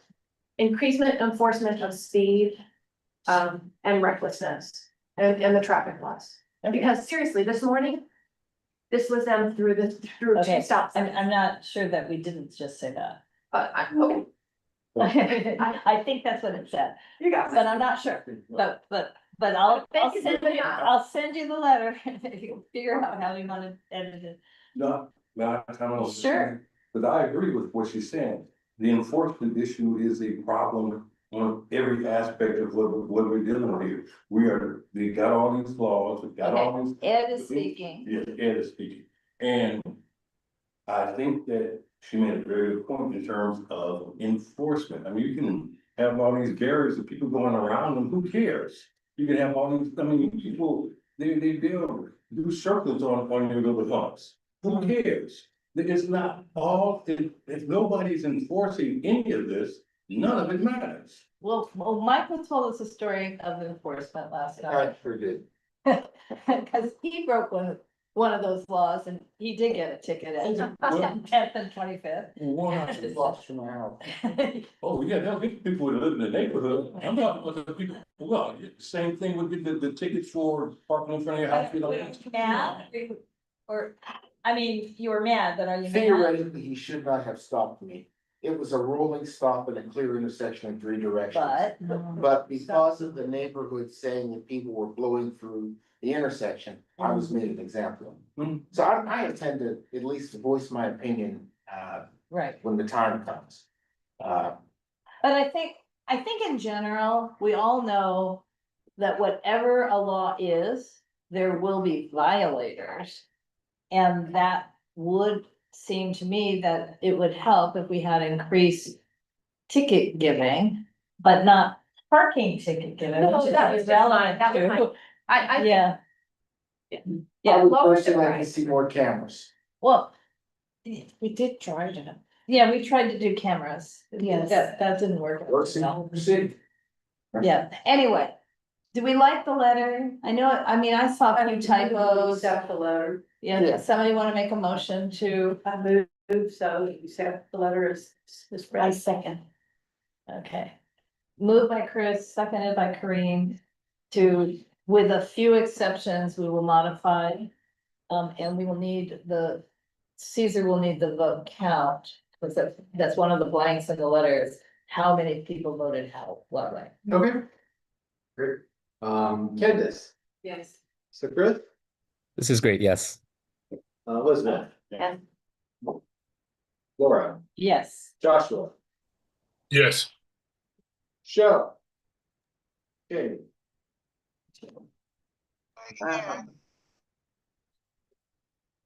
Oh, I'm sorry, say that one more time? You say show? I did. Okay, abstain. I want to make sure. Okay. Edward. Yes. Michelle. Rosser. I'm sorry, was that a yes? Yes. Okay, thank you. I'm a yes, Kareem, Yes. Michael? Yes. Chris? Yes. Siobhan? Yes. And that is everyone. Okay, 6C related to the proposed office building at 2037 West Jefferson Boulevard. We have this has been placed on the agenda before we knew that the HPOZ meeting, which was scheduled for Tuesday night, was canceled due to lack of quorum. So we ended up digressing a little bit from this agenda item. So we have three. Yes, sir. Is this the same HPOZ that meets at the South Seas House, or is this a separate Jefferson? Jefferson Park So you have to be HPOZ. a resident of Jefferson Park to participate in that HPOZ? Not necessarily, you mean on the board? Yeah. No, not necessarily. Anyway, so we don't know, we have no knowledge whether or not the HPOZ board would think that the building itself meets the design guidelines of the preservation plan, because the meeting was not held. So the only thing left for us tonight are the other issues, because that's an open question. The issues that we had identified at planning and zoning is that this is a 3-story office building on Jefferson. That seems that it meets the zoning standard. However, the last 50 feet of the lot, so a 50 by 50 foot section, is not showing anything. It's not showing for parking. The application says 0 parking. It's not showing another building. It's not showing a use at all. And that just seems completely inappropriate. It's like they're phasing in the project. So we want to be able to write a letter complaining about that. Previously, what was on the lot were 2 contributing structures to the HPOZ. They burned down, not under the current ownership. The current people didn't have anything to do with it. But they burned, they were demolished, and the environmental clearance for that demolition specifically said that if there is a project, you can't use this clearance to approve a project, and you can't phase things in. So there's, again, the planning department doesn't seem to be paying attention to its own documents. So that's issue number 2. Issue number 3, the weeds currently, so this is the current people's problem, are as tall as me. And I'm 5'0". Front. And the whole lot, it's a vacant, abandoned lot, so we want them to clean it up. So what became the 4th issue that wouldn't really be addressed by this agenda item, but was clear. The reason they didn't hold the meeting is that they couldn't get quorum. They only have 3 members on the board. The other 2 seats, the mayor's appointment seat and the council district 10 appointment seat, have gone unappointed for two years, apparently. So, one of the things the committee wants us to do is sort of make a demand that those seats be appointed by the mayor and council district 10. And if not, what the ordinance says is that the president of the city council, if a seat is vacant for 60 days, so it's much longer than that, the president of the city council shall make a temporary appointment for up to 1 year. So we would like to write a letter to all parties saying we would like this implemented so that we don't have a situation again where they're canceling meetings. And in this case, a public hearing was scheduled for Tuesday, got canceled for lack of quorum. So the motion is all those things I said. I'll second. Okay. We do have an AI typing away, making a transcript of this. Yeah. But well, the motion is to be able to write a letter to the planning department regarding the rear 50 feet that can't be blanked. The can't use the sequel clearance, can't phase in a project, and clean up the mess. And then a separate letter about the appointing to the HVAC. You have to be a separate letter. The trees. They're not trees. They're not trees. They're weeds. The weeds. No, the lot is filled with weeds. Okay. You really want to change it. And they have to pass the HPOZ, but that's a given. Well, that's a given. We don't do the HPOZ Right. decision making. Right. Yeah. So vote. Okay. Any more discussion? Candace? Yes. Candace? Candace is not paying yes. attention. She said yes. Yeah. So Chris? Abstain? Elizabeth? Yes. Laura? Yes. Joshua? Yes. Show? Okay. Abstain. Edward? Yes. Michelle? Yes. I'm a yes. Kareem? Yes. Michael? Yes. Chris? Yes. Siobhan? Yes. That is everyone. Okay. Next item, very quickly, under follow-up to previous cases.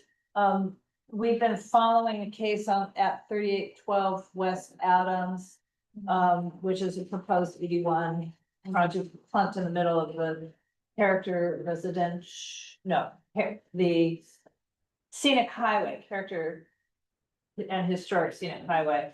Anyway, our council member Heather Hutt has now made a motion in the hopes of helping to actually expand the Jefferson Park HPOZ to include the Adams Boulevard frontage, which has those mansions and other historic structures. So I've just posted this up. Can we file, this is a yes or no, can we file a community impact statement supporting this new motion? That's a question, but our motion would be to file a community impact statement. Make the motion that we file a community impact statement to expand the HPOZ. Is there a second? I'll say.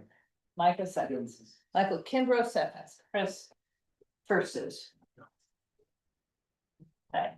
And that's at 40-foot setback.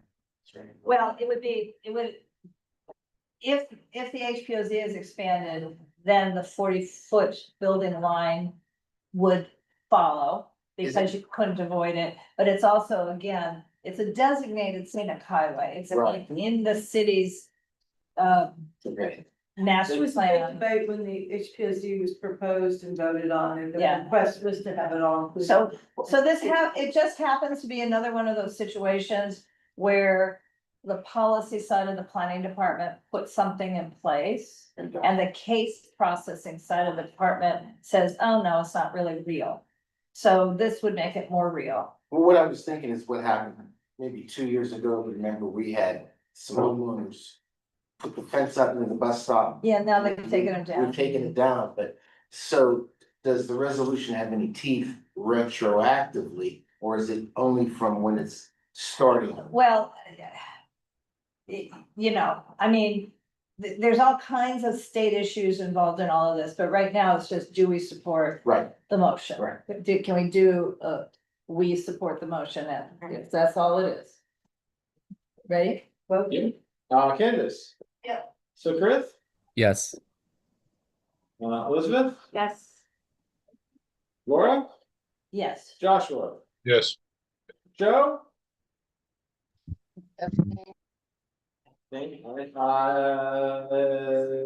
Edward? Yes. Michelle? Yes.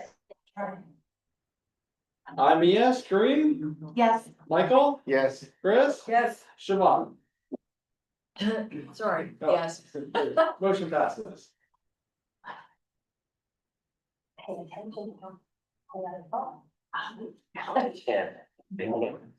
Okay, are we done? Yeah.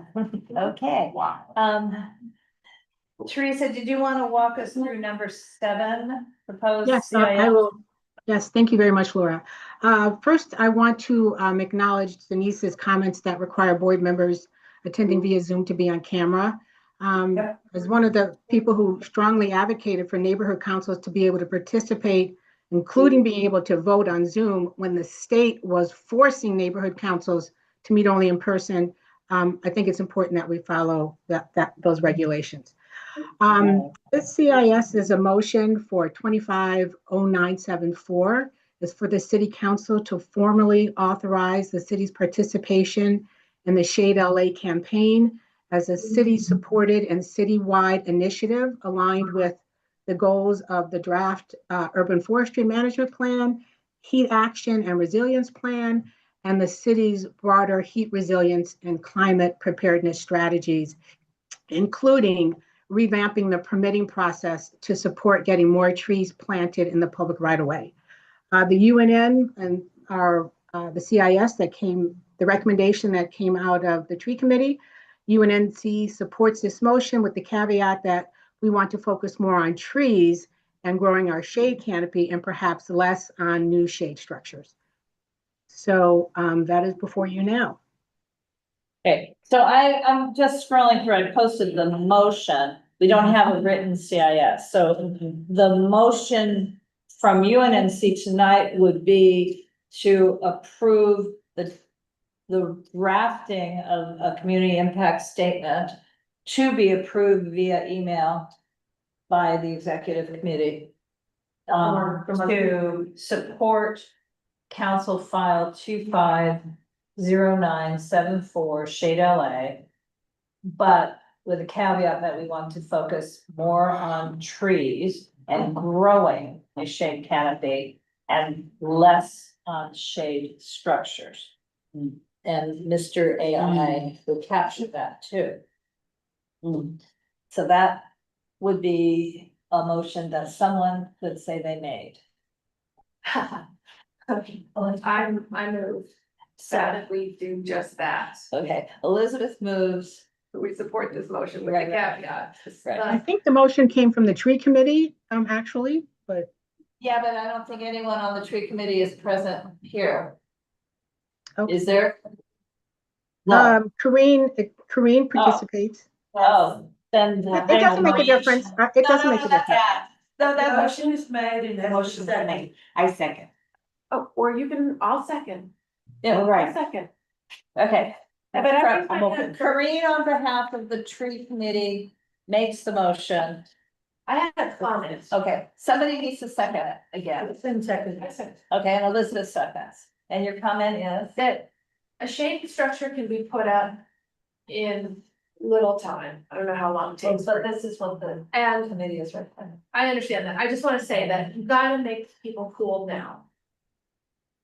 We all see people at bus stops, love it that they're taking the bus, love it that they're doing that, and it's cool on the bus, but it's hot in the street. So trees, great. Trees is gonna provide shade in 20 years. Just saying. Okay. Okay. But yeah, emphasizing shade canopy, yay, not at the expense of immediate shade structures. Well, I'm gonna, I'm sure, so this still has to be written. Yeah. If, Elizabeth, you're welcome when we have it written. to you. No, I'm sorry, Laura, I thought you moved that this was gonna be sent to executive for approval. Yes, Okay, and that's what'll happen. correct. Okay. You just need to vote. Don't like to vote. Candace, Yeah. so Chris, Yes. Elizabeth, Yes. Laura, Yes. Joshua, Yes. Michelle, Yes. Show, Yes.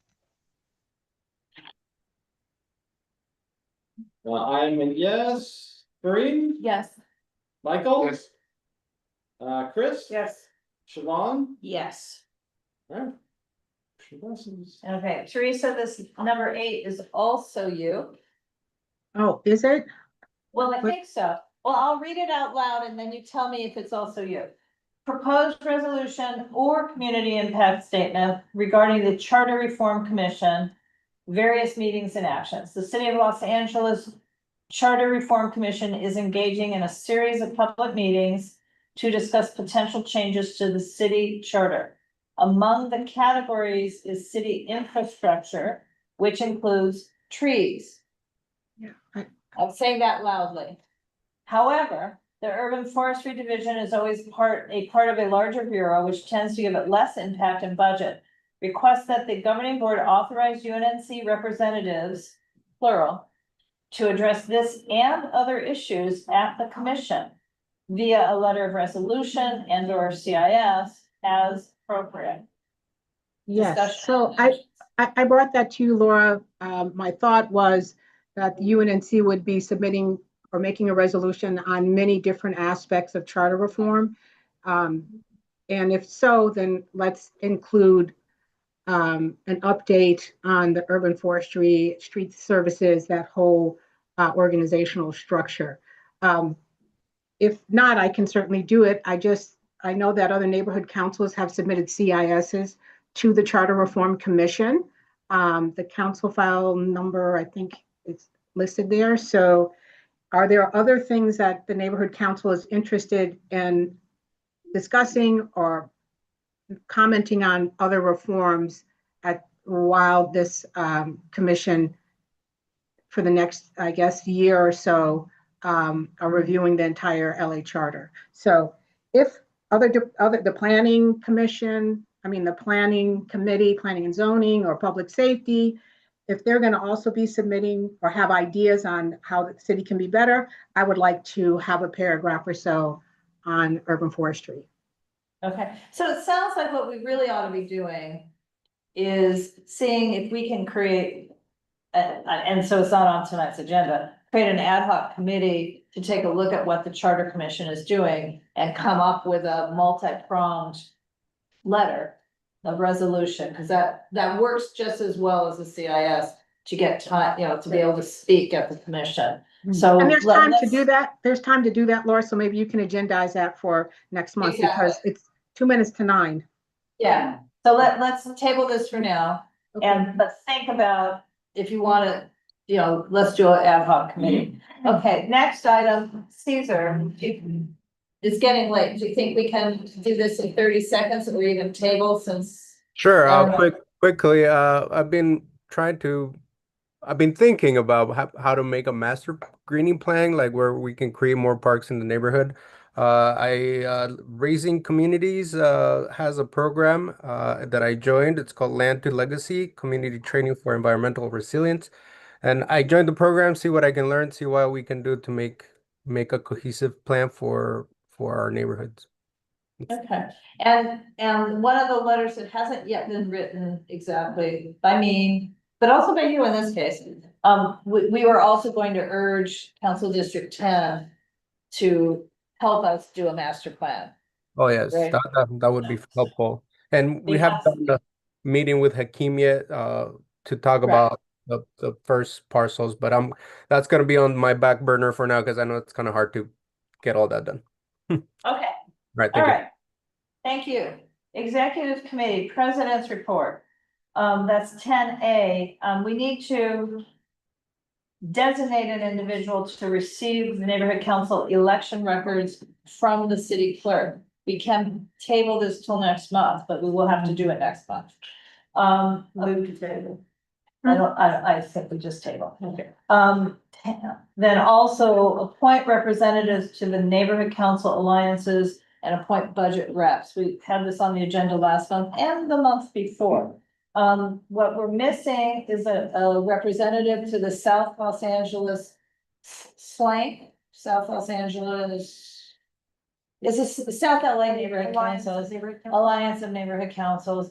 We are missing, a representative to Lank, which meets the first Saturday of every month, and that's a citywide Alliance of Neighborhood Councils. We are missing 2 budget reps. Does anybody want to be one of these positions? Okay, we're tabling that. Treasurer. Question. Oh, yes. This Saturday, when are we top point? So What time Lank, of day? Lank, the citywide is Saturday mornings. Slank is 10 AM to about noon. They're on Zoom, they're not in person at this point. Slank is either the 3rd Thursday or the 4th Thursday of the month. They seem to be migrating back and forth. Mostly it's on Zoom. It's from like 6:30 till 8:30. What's the mission? They have different missions. Lank, the Lank looks. Sometimes I don't even know. I don't go often enough. They're looking at a lot of citywide issues, but they're also looking at governance of neighborhood councils. That seems to be their primary focus is how the city governs neighborhood councils. Slank is less concerned with that and more concerned with issues in common among the neighborhood councils of South LA. Big among that right now would be the Olympics coming. So, they are very different from each other. Elizabeth is our representative to the Sustainability Alliance. We don't have anyone going to the Emergency Preparedness Alliance, and I don't know if that's very active, because Dennis was going to that. So there are other alliances. The budget reps, meet in the annual budget day, but they also elect the people who in turn meet with the various city departments and talk about city budget.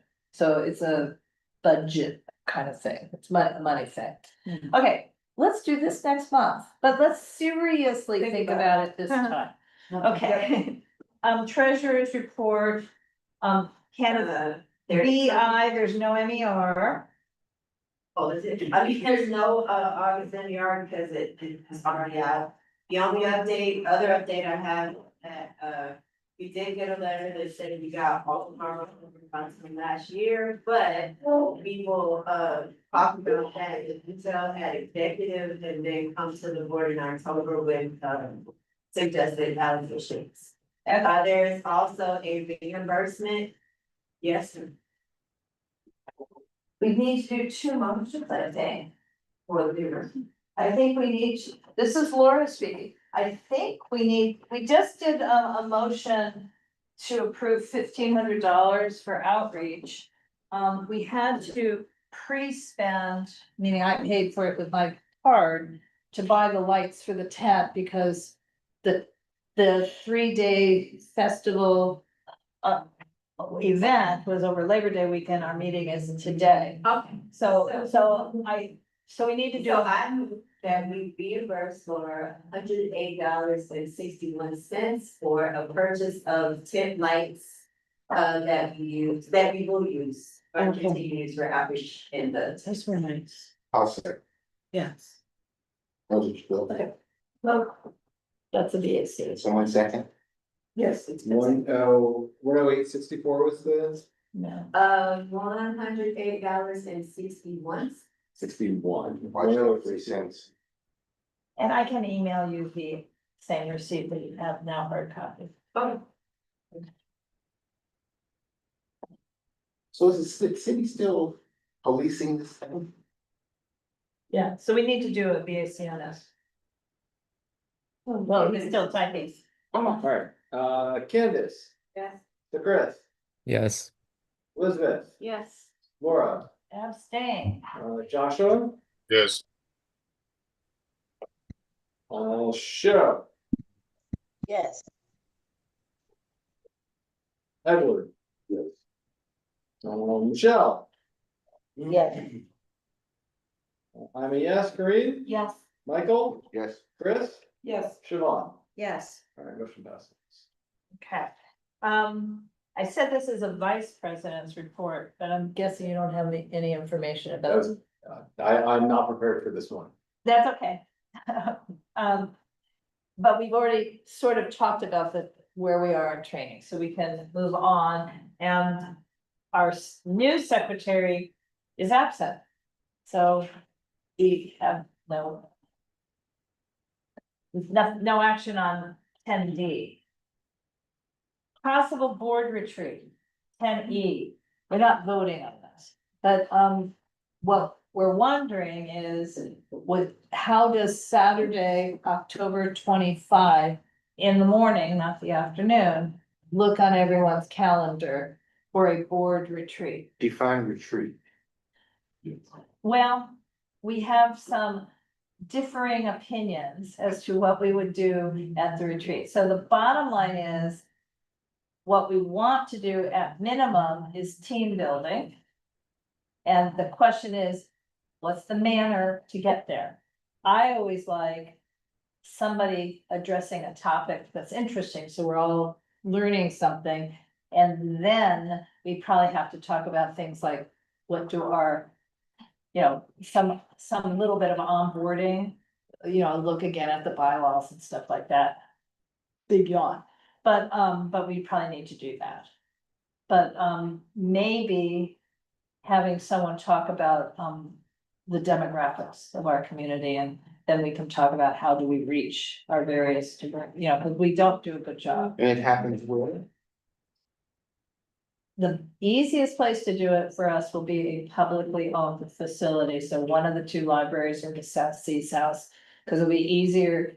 It's a board meeting, but it's a little more than a board meeting. If we do it at a coffee house or some of the fun places, it's harder to get permission from the city, and we have to pay for insurance. And distractions. Well, we could get a private room, but it's just easier to get the permissions to do it from the city, if we did it in one of our two libraries or in, the South Seas House. So. But, I would love a workshop from somebody on the demographics, our industry. Yeah. Learn more about our community from someone who knows more than we do. So this sounds like maybe we need to put together an agenda prior to making. Correct, but we're not gonna bother to even do that That work day, if nobody can go. Western Heights was having their summer neighborhood pool party for that whole, so it's in very format, What time is that? It starts, I believe, they're still working on the date, the time, it's that day. But I will be involved in setting it, so I can take, so I'm just saying, that's it. Well, you're an officer, so you probably would have to. I mean, you have to attend a retreat, so that might not be a good day for the retreat. That would not be a good day. Except for, we did discuss it at executive and you thought it was a good day. I didn't have the date. That's right. Who had the pool, and so I can. I understand. I'm just saying. Okay, so that may not be the right date. So what I'm gonna have to do is send out an email to everybody with a couple of dates. And let's find out, and then Cause the other issue is. The following weekend would not be feasible, period, because that's Halloween weekend. The following weekend. I feel like you guys would say it's only feasible if we've canceled the board meeting, which might meaning, in other words, the board meeting becomes Saturday morning. And cause we'll have to do some business. That's election weekend. Oh, what election? You mean yes or no on who's running?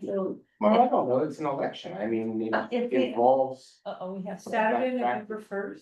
well, is it Okay. the Tuesday following election day? Yeah, okay, we're gonna have to go. I'm hearing the door. I'm hearing the door open in the back, we're gonna have to go.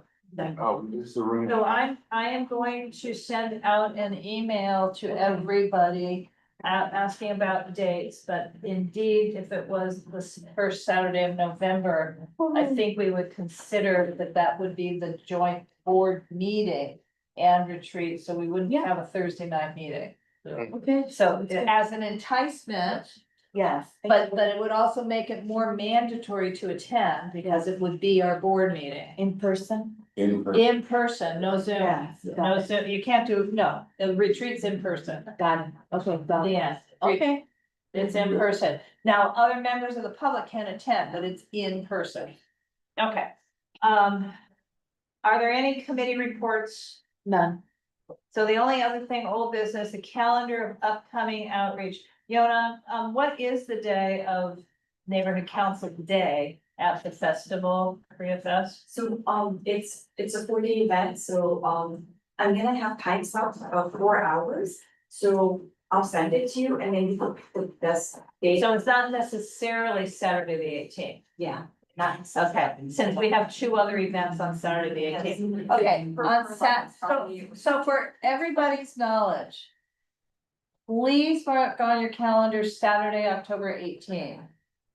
There, you're shaking your head no, but please mark it on your calendar. We have a tree planting event and community block club at 6th Avenue School in the morning. We have Taste of Soul. We have a booth at Taste of Soul, same day, same time. Different location. We may have the Korea Fest a different of those days, but in order, we'll have to check. But we need to man person, 3 booths, 3 locations, either same day or certainly same weekend. And what we cannot have this time would be Corinne all by herself for 2 hours at a booth. The other nights were great, 2.5 hours. The other nights were great. We had lots of people, but we just can't do that again. Sunday. Yeah, Yeah. yeah. So, but it's really important to know how A, fun it is. I mean, and B, I know we're all volunteers and I can't make you do it.